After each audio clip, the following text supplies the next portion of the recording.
passage below is taken from General Science by Bertha M. Clark. Read it carefully and then answer the questions that follow. 77. Which one of the following statements is true?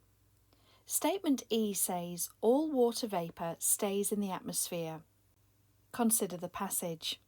We're told that the heat of the sun causes constant evaporation of the waters of oceans, rivers, streams and marshes.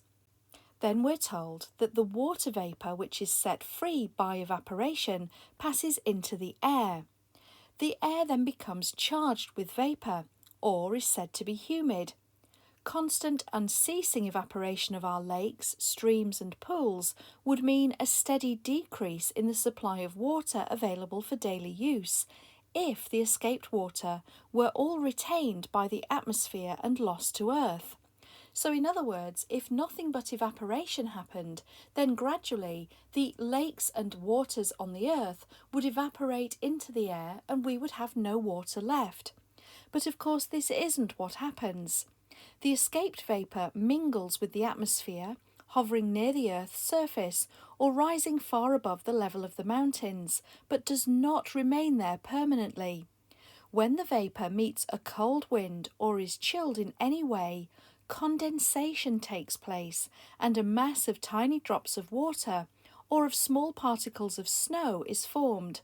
So in other words, after evaporation, the water which is in the air condenses and then falls back to Earth. You can see that when the particles become large enough, they fall to the Earth as rain or snow. So we cannot say that all water vapour stays in the atmosphere, because eventually it condenses and then falls back to Earth as rain or snow. Because we know that that water vapour can fall as rain or snow, F is not true either. Water vapour sometimes falls as rain, but if it's cold enough it can fall as snow as well, and therefore F isn't true. G says fog is made up of tiny water droplets.